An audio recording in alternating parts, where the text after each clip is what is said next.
नमस्कार, जय हिंद दोस्तों। तो आप सभी का बायोलॉजी क्लासेज में स्वागत है। आज हम लोग उत्सर्जन तंत्र, एक्सक्रीटरी सिस्टम, तंत्रिका तंत्र, नर्वस सिस्टम, ये दोनों टॉपिक आज हम लोग वन शॉट में क्या करने वाले, ख़त्म करने वाले। आज हम लोग वन लाइनर के फॉर्म में उत्सर्जन तंत्र से रिलेटेड जितना भी प्रश्न है उसको ख़त्म करेंगे और तंत्रिका तंत्र से रिलेटेड जितना भी वन लाइनर क्वेश्चन है सारे को हम लोग आज कंप्लीट करेंगे। और ये आपका बुक है, यूथ कंपटीशन टाइम्स का बुक है, ठीक है ना।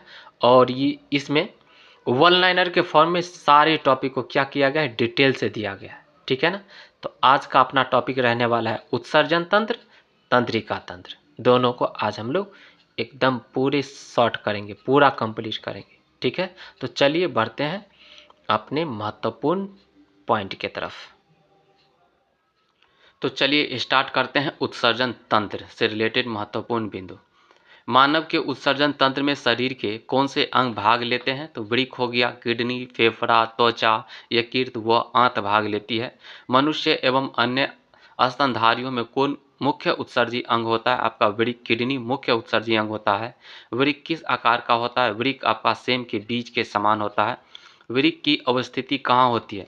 वृक्क की अवस्थिति आपका कशेरुक दंड के दोनों ओर होती है, ठीक है। मानव में कितने जोड़े वृक्क पाए जाते हैं? मानव में एक जोड़े वृक्क पाए जाते हैं। वृक्क के चारों तरफ कौन सी झिल्ली पाई जाती है? पेरिटोनियम झिल्ली पाई जाती है। वृक्क का भार कितना होता है? वृक्क का भार लगभग आपका 140 ग्राम, लंबाई 4 से 5 इंच, चौड़ाई 2 इंच व मोटाई 1.5 इंच होती है। वृक्क के बाहरी व भीतरी धरातल का स्वरूप, बाहरी व भीतरी धरातल का स्वरूप कैसा होता है? क्रमशः उत्तल व अवतल जैसा होता है, ठीक है ना। वृक्क का अवतल सतह बोले तो भीतरी सतह क्या कहलाती है? हाइलम कहलाती है। वृक्क की अवतल सतह, भीतरी सतह क्या कहलाती है? हाइलम कहलाती है। वृक्क के लंबवत काट पर पतला व मोटा भाग क्या कहलाता है? पतला भाग आपका कॉर्टेक्स व मोटा भाग आपका मेडुला कहलाता है। मेडुला शंकुरूपी कोन शेप्ड रचनाओं से भरा होता है, जिसे कहते हैं पिरामिड कहा जाता है। सभी पिरामिड किस थैलीनुमा गुहा में दिष्ट होती है? सभी पिरामिडें किस थैलीनुमा गुहा में दिष्ट होती है? तो वृक्क पेल्विस, रेनल पेल्विस में दिष्ट होती है। वृक्क पेल्विस के एक लंबी तथा संकरी वाहिनी निकलती है, जिसे क्या कहते हैं? इसे मूत्रवाहिनी, यूरेटर कहते हैं। दोनों ओर से मूत्रवाहिनियाँ कहाँ खुलती है? दोनों ओर से मूत्रवाहिनियाँ खुलती है आपका मूत्राशय, यूरिनी ब्लैडर में खुलती है। प्रत्येक वृक्क में कितनी सूक्ष्म नलिकाएं पाई जाती है? प्रत्येक वृक्क में कितनी सूक्ष्म नलिकाएं पाई जाती है? लगभग 10 लाख सूक्ष्म नलिकाएं पाई जाती है। वृक्क की कार्यात्मक या उत्सर्जन इकाई क्या कहलाती है? नेफ्रॉन। तो वृक्क की कार्यात्मक इकाई क्या कहलाती है? आपका नेफ्रॉन कहलाती है। रुधिर के रासायनिक संगठन का वास्तविक नियंत्रक किसे कहते हैं? तो नेफ्रॉन को कहा जाता है। रुधिर के रासायनिक संगठन का वास्तविक नियंत्रक किसे कहते हैं? नेफ्रॉन को कहा जाता है। नेफ्रॉन के दो महत्वपूर्ण कार्य कौन से हैं? तो रुधिर के सभी उत्सर्जी पदार्थों को हटाना, रुधिर में आवश्यक पोषक तत्वों को बनाए रखना, ठीक है ना। ये महत्वपूर्ण कार्य है। रुधिर में उत्सर्जी पदार्थों का उत्सर्जन कितने चरणों में होता है? तो 2 चरणों में होता है। पहला आपका निस्यंदन, फिल्ट्रेशन व पुनरावशोषण, ठीक है ना। 2 तरीके से होता है। रुधिर में उत्सर्जी पदार्थों का उत्सर्जन कितने चरणों में होता है? 2 चरणों में होता है। निस्यंदन, फिल्ट्रेशन व पुनरावशोषण द्वारा होता है। निस्यंदन की क्रिया कहाँ संपन्न होती है? निस्यंदन की क्रिया आपका केशिका गुच्छ, ग्लोमेरुलस में संपन्न होती है। यह डायएलिसिस थैली का कार्य करती है। निस्यंदन की क्रिया कहाँ संपन्न होती है? केशिका गुच्छ में संपन्न होती है। केशिका गुच्छ में संपन्न होती है। यह डायएलिसिस थैली का कार्य करती है। वे पदार्थ जो मूत्रस्राव को ज़्यादा क्रियान्वित करते हैं क्या कहलाती है? ड्यूरेटिक पदार्थ। बोले तो urea, mannitol, sucrose, glucose, caffeine आदि ये सब है। वे पदार्थ जो मूत्रस्राव को ज़्यादा क्रियान्वित करते हैं क्या कहलाते हैं? ड्यूरेटिक पदार्थ कहलाता है। जैसे में ड्यूरेटिक पदार्थ हो गया आपका यूरिया हो गया, मैनिटॉल, सुक्रोज, ग्लूकोज, कैफीन आदि। मूत्रस्राव की मात्रा के बढ़ जाने को क्या कहते हैं? ड्यूरेसिस कहा जाता है। मूत्रस्राव की मात्रा के बढ़ जाने को क्या कहते हैं? ड्यूरेसिस कहते हैं। वृक्क से मूत्र की मात्रा का निस्तारण कौन नियंत्रित करता है? ADH हार्मोन नियंत्रित करता है। वृक्क से मूत्र की मात्रा का निस्तारण कौन नियंत्रित करता है? ADH हार्मोन करता है। वेसोप्रेसिन या एंटी डाययूरेटिक हार्मोन, ठीक है ना, यही होता है ADH हार्मोन आपका। वेसोप्रेसिन या एंटी डाययूरेटिक हार्मोन, ये दोनों होता है ADH हार्मोन। मूत्रस्राव का सीधा संबंध किससे होता है? रक्त में यूरिया की मात्रा पर होता है। मूत्रस्राव का सीधा संबंध किससे होता है? रक्त में यूरिया की मात्रा से होता है, मात्रा पर निर्भर करता है। मानव गुर्दे में बनने वाली पथरी किसके जमाव से निर्मित होती है? कैल्शियम ऑक्जिलेट के जमाव से निर्मित होती है पथरी, ठीक है ना। मानव के गुर्दे में पथरी, मानव के गुर्दा में पथरी का जमाव हो जाता है किसके वजह से? कैल्शियम ऑक्जिलेट के कारण। दोष युक्त वृक्क वाले व्यक्तियों के लिए अपोहन, बोले तो डायलाइसिस का उपयोग किस प्रक्रम द्वारा किया जाता है? परासरण द्वारा किया जाता है। दोष युक्त वृक्क वाले व्यक्तियों के लिए अपोहन का उपयोग किस प्रक्रम द्वारा किया जाता है? तो परासरण क्रम द्वारा किया जाता है। डायलिसिस का संबंध किस अंग से है? वृक्क से। डायलिसिस का संबंध, अपोहन का संबंध किस अंग से है आपका? वृक्क से है, किडनी से। रुधिर से यूरिया किस अंग द्वारा पृथक की जाती है? वृक्क द्वारा की जाती है, किडनी द्वारा की जाती है। चलिए देखते हैं मानव वृक्क के प्रमुख कार्य। यह स्तनधारियों एवं अन्य कशेरुकी जंतुओं में उपापचय क्रिया द्वारा विभिन्न अपशिष्ट पदार्थों को मूत्र के रूप में उत्सर्जित करता है। यह रक्त में हाइड्रोजन आयन सांद्रता बोले तो पीएच मान का क्या करता है? नियंत्रण करता है। और रक्त का पीएच मान होता है आपका 7.3। यह रक्त 7.3 से 4 के बीच होता है, ठीक है ना। यह रक्त के परासरणी दाब तथा उसकी मात्रा का नियंत्रण करता है। शरीर में ऑक्सीजन की कमी होने पर विशेष एंजाइम स्रवण से वृक्क एरिथ्रोपोइटिन नामक हार्मोन द्वारा आरबीसी के तेजी से बनने में क्या होता है? सहायक होता है। यह कुछ पोषक तत्वों के अधिशेष भाग जैसे शर्करा, एमिनो अम्ल का क्या करता है? निष्कासन करता है। शरीर में परासरण नियंत्रण द्वारा वृक्क जल की निश्चित मात्रा को बनाए रखता है। वृक्क में अपचयन के पूर्व स्वच्छ रक्त वृक्कीय धमनी में वापस जाता है। वोमन संपुट एक कप के आकार की संरचना होती है। इसमें अल्ट्राफिल्ट्रेशन की क्रिया संपन्न होती है। इससे निष्पंदित द्रव लघु नलिकाओं से होकर जाता है, जहां अधिकांश ग्लूकोज का पुनरावशोषण होता है तथा वृक्कीय शिरा में रक्त के पास वापस भेजा जाता है। ये कार्य है, वृक्क के कार्य ये सब। अगला पॉइंट पर बढ़िए। लंबे समय तक उपवास रखने का सर्वाधिक प्रभाव शरीर के किस अंग पर पड़ता है? गुर्दे पर पड़ता है। किस पर पड़ेगा आपका? गुर्दे पर, किडनी पर पड़ेगा। मानव में गुर्दे किस प्रणाली के अंग है? तो उत्सर्जन एक्सक्रिएशन प्रणाली की क्या है? ये ऑर्गन है, अंग है। दोनों वृक्कों से प्रति मिनट कितना रक्त प्रवाह होता है? आपका 1200 ml। दोनों वृक्कों से प्रति मिनट कितना रक्त प्रवाह होता है? तो 1200 ml होता है, मिलीलीटर। अगला, जब वृक्क कार्य करना बंद कर देता है तो कौन सा पदार्थ जमा होता है? रक्त में नत्र जनित अपशिष्ट पदार्थ क्या होता है? जमा होता है। जब वृक्क कार्य करना बंद कर देता है तो कौन सा पदार्थ जमा होता है? रक्त में नत्र जनित अपशिष्ट पदार्थ जमा होता है। यदि मूत्र में एल्ब्यूमिन आ रहा है तो कौन से अंग के फेल होने की संभावना रहती है? किडनी की फेल होने की क्या रहती है? संभावना रहती है। वृक्क की फेल होने की संभावना रहती है। अगला पॉइंट क्या है? मानव शरीर में यूरिया कहाँ संश्लेषित होता है? तो यकृत में। कहाँ पर होता है संश्लेषित? यकृत में।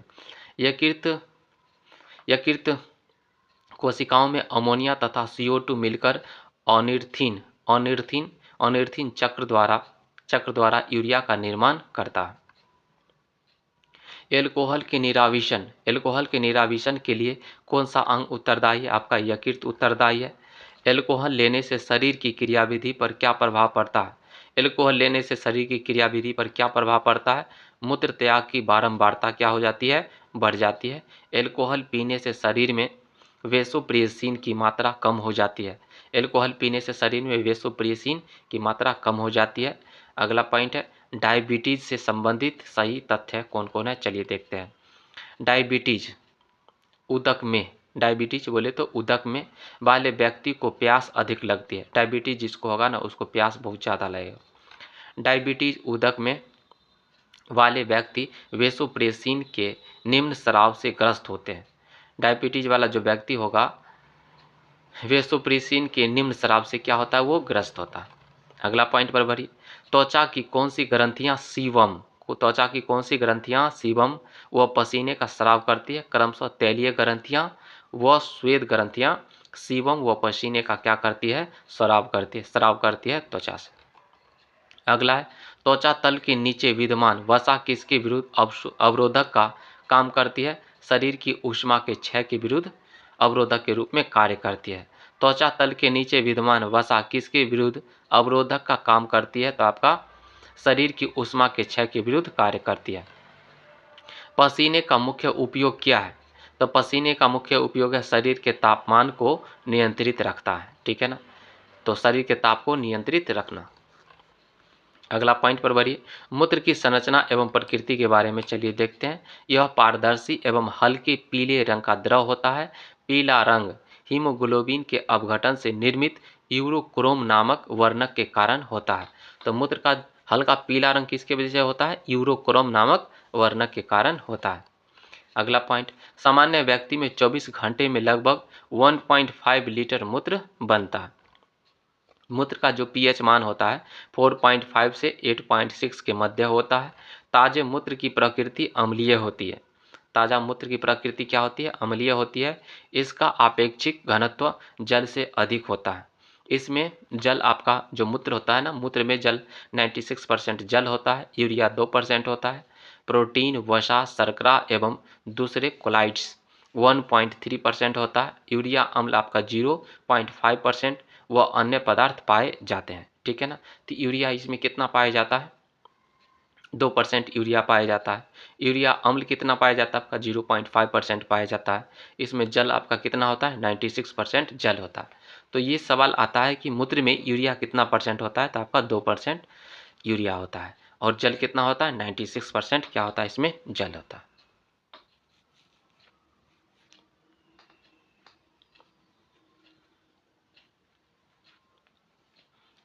तो चलिए स्टार्ट करते हैं हम लोग तंत्रिका तंत्र से रिलेटेड जितना भी महत्वपूर्ण पॉइंट है, चलिए इसको हम लोग देखते हैं।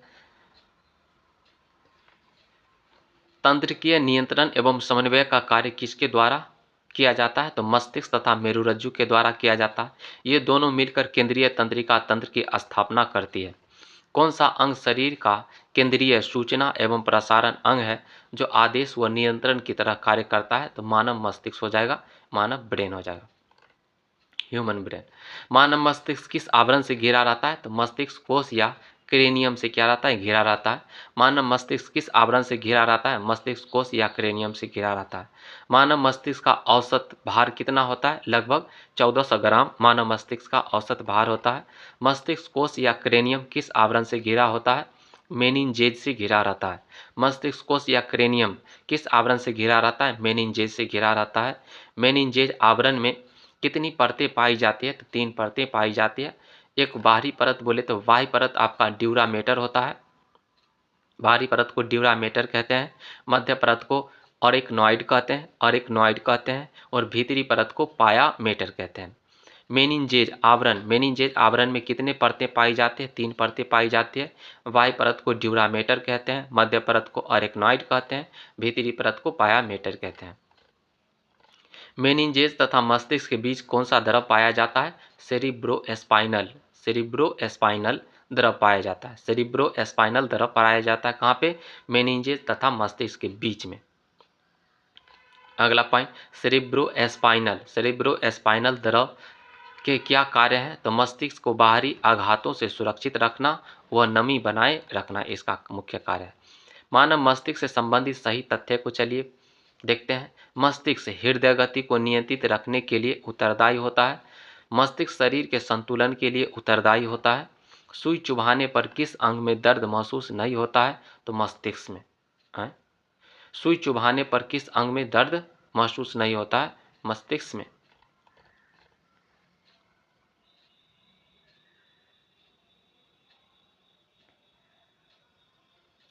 मानव मस्तिष्क को कितने भागों में बांटा गया है? तो मानव मस्तिष्क को 3 भागों में बांटा गया है। अग्र मस्तिष्क, इसको फोर ब्रेन कहते हैं, और उसको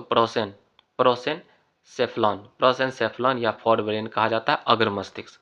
मध्य मस्तिष्क को मिड ब्रेन और पश्च मस्तिष्क को हिंड ब्रेन कहा जाता है।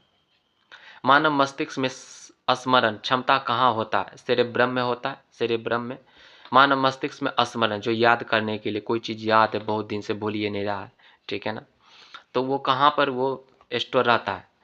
आपका सेरेब्रम वाला भाग में। मानव मस्तिष्क में स्मरण क्षमता कहाँ होता है? सेरेब्रम वाला भाग। शरीर का तापमान किसके द्वारा नियंत्रित होता है? तो हाइपोथैलेमस द्वारा नियंत्रित होता है।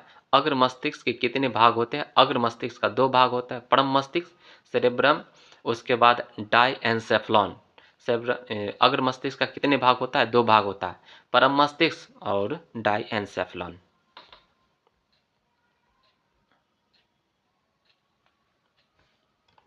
चलिए अग्र मस्तिष्क के बारे में देखते हैं। अग्र मस्तिष्क परम मस्तिष्क के बारे में।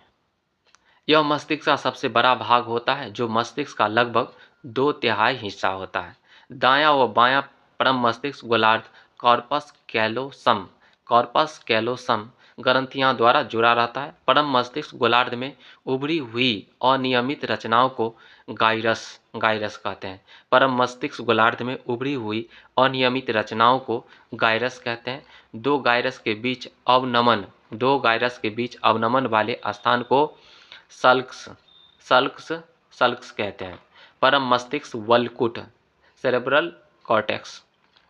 परम मस्तिष्क वल्कुट के बाहरी आवरण पर निर्दिष्ट केंद्र होता है, जो शारीरिक क्रियाओं का नियंत्रण व समन्वय करता है।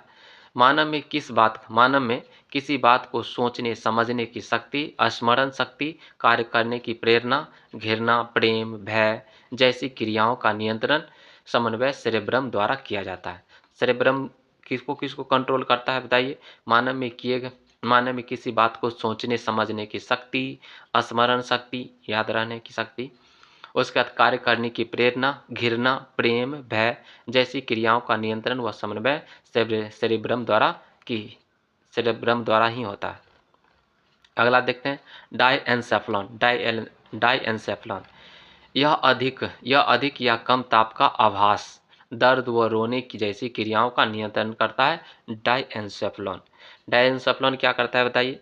यह अधिक या कम ताप का आभास कराता है, दर्द व रोने जैसी क्रियाओं का नियंत्रण करता है। परितृप्ति एवं प्यास मस्तिष्क के किस भाग द्वारा नियंत्रित होता है? हाइपोथैलेमस द्वारा नियंत्रित होता है। यह अंतःस्रावी ग्रंथियों से स्रावित हार्मोन का नियंत्रण करता है। जिन व्यक्ति में सेरेब्रम औसत से छोटा या गायरस व सल्कस कम विकसित होता है, वह व्यक्ति कैसा होता है? मंदबुद्धि वाला होता है ना। मध्य मस्तिष्क के कितने भाग होते हैं? मध्य मस्तिष्क का आपका 2 भाग होता है, कार्पोरा क्वाड्रिजेमिन, ये दृष्टि एवं श्रवण शक्ति पर नियंत्रण का केंद्र होता है। दूसरा है आपका सेरिब्रल पेडनकल, यह सेरिब्रल कॉर्टेक्स को मस्तिष्क के अन्य भागों तथा मेरुरज्जु से जोड़ता है। कौन? आपका सेरिब्रल पेडनकल। और उसके बाद कार्पोरा क्वाड्रिजेमिन ये दृष्टि एवं श्रवण शक्ति पर नियंत्रण के केंद्र होते हैं। अगला चलिए, पश्च मस्तिष्क के कितने भाग होते हैं? पश्च मस्तिष्क का आपका 2 भाग होता है, अनुमस्तिष्क या सेरिबेलम, दूसरा आपका मस्तिष्क स्टेम, ठीक है ना। 2 भाग होता है आपका पश्च मस्तिष्क का। तो अनुमस्तिष्क या सेरिबेलम, इसे मेटेनसिफेलॉन भी कहते हैं। अनुमस्तिष्क को क्या कहा जाता है? इसे मेटेनसिफेलॉन भी कहते हैं। मुख्य कार्य इसका क्या है? शरीर का संतुलन बनाए रखना। अनुमस्तिष्क या सेरिबेलम का मुख्य कार्य क्या है? आपका शरीर का संतुलन बनाए रखना। मस्तिष्क स्टेम, इसके अंतर्गत आपका पोन्स बैरोलाई, वह मेडुला ओब्लांगटा आता है आपका किसके अंतर्गत? मस्तिष्क स्टेम के अंतर्गत।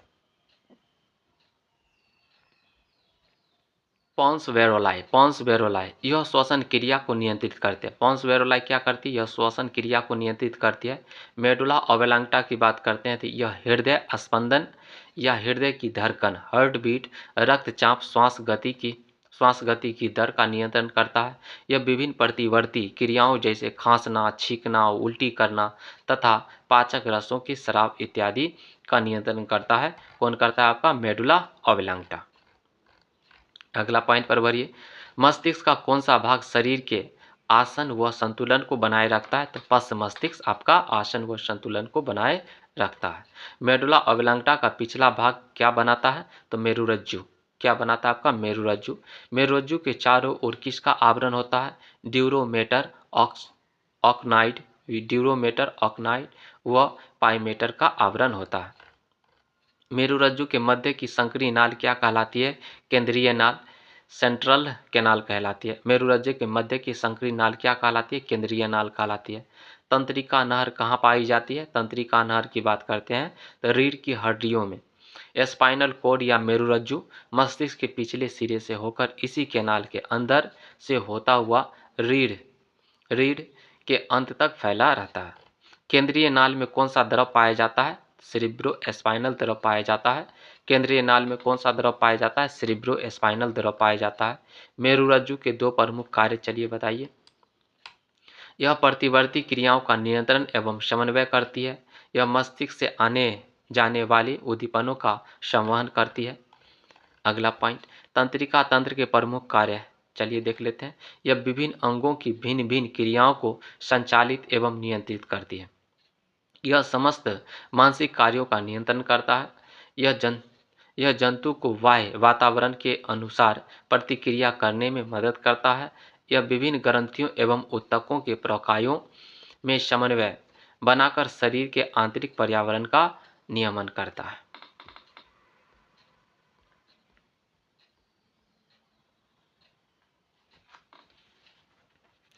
मनुष्य में कितनी जोड़ी कपालीय तंत्रिकाएं एवं मेरुरज्जु तंत्रिकाएं पाई जाती है? तो 12 जोड़ी। मनुष्य में कितनी जोड़ी कपालीय तंत्रिकाएं एवं मेरुरज्जु तंत्रिकाएं पाई जाती है? तो कितनी जोड़ी पाई जाती है? 12 जोड़ी कपालीय तंत्रिकाएं व 31 जोड़ी मेरुरज्जु तंत्रिकाएं पाई जाती है। मस्तिष्क तथा मेरुरज्जु पर चढ़ी झिल्ली में सूजन आ जाने से कौन सा रोग होता है? मेनिंजाइटिस रोग होता है। मस्तिष्क तथा मेरुरज्जु पर चढ़ी झिल्ली में सूजन आ जाने से कौन सा रोग होता है? मेनिंजाइटिस रोग होता है। स्वायत्त तंत्रिका तंत्र की अवधारणा, स्वायत्त तंत्रिका तंत्र की अवधारणा को सर्वप्रथम किसने प्रस्तुत किया था? तो लैंगली ने 1921 ईस्वी में प्रस्तुत किया था। स्वायत्त तंत्रिका तंत्र के दो प्रकार कौन से होते हैं? तो अनुकंपी तंत्रिका तंत्र व परानुकंपी तंत्रिका तंत्र। स्वायत्त तंत्रिका तंत्र के दो प्रकार कौन होते हैं आपका? अनुकंपी तंत्रिका तंत्र व परानुकंपी तंत्रिका तंत्र। अनुकंपी तंत्रिका तंत्र के मुख्य कार्य चलिए देखते हैं। यह आंख की पुतलियों को फैलाता है। यह श्वेत ग्रंथि से पसीने को स्राव को बढ़ाता है। यह लार ग्रंथियों के श्रवण को कम करता है। यह हृदय स्पंदन को बढ़ाता है। यह एड्रिनल श्रवण रक्त दाब, रक्त में शर्करा के स्तर को बढ़ाता है। यह श्वसन के दर को तीव्र करता है। यह इसकी क्रिया से बाल खड़े हो जाते हैं। दूसरा, परानुकंपी तंत्रिका तंत्र के मुख्य कार्य कौन है? यह आंख की पुतलियों को सिकोड़ता है। आंख की पुतलियों को क्या करता है? ये सिकोड़ता है। श्वेत ग्रंथियों से पसीनों के स्राव को घटाता है। यह एड्रिनल श्रवण रक्तदाब, उसके बाद आपका रक्त में शर्करा के स्तर को कम करता है। यह आहार नाल के कर्मानुकुंचन व पाचन ग्रंथियों के श्रवण को बढ़ाता है। इसका सामूहिक प्रभाव आराम व सुख की अनुभूति उत्पन्न करना है। अगला देखते हैं, प्रतिवर्ती क्रियाएं, रिफ्लेक्स एक्शन किसे कहते हैं? बाह्य उद्दीपनों के प्रति होने वाली यंत्रवत तत्काल व अविवेचित अनुक्रिया जिसमें मस्तिष्क की कोई भूमिका नहीं होती है, प्रतिवर्ती क्रियाएं कहलाती है। उदाहरण में घुटने का झटका, जमाई लेना, है ना, उसके बाद पलकों का झपकना, डर से कांपने लगना, खाने की वस्तु देखकर मुंह में पानी आना इत्यादि। श्वास, हार्ट पंप, लार व हाथ का हिलना में से कौन सा प्रतिवर्ती क्रिया नहीं है? तो हाथ का हिलना। प्रतिवर्ती क्रियाओं का नियंत्रण केंद्र कहाँ होता है? तो कशेरुक रज्जु स्पाइनल कोड होता है। तो आपका ये चैप्टर भी आपका खत्म हो गया। नेक्स्ट चैप्टर में हम लोग रक्त एवं परिसंचरण तंत्र वाला से रिलेटेड जितना भी महत्वपूर्ण प्रश्न है उसको देखेंगे। तो आज का एपिसोड हम लोग यहीं तक रखते हैं, फिर मिलते हैं नेक्स्ट एपिसोड में। तब तक के लिए bye, take care, love you all. मस्त रहिए, स्वस्थ रहिए और रिवीजन करते रहिए। ठीक है।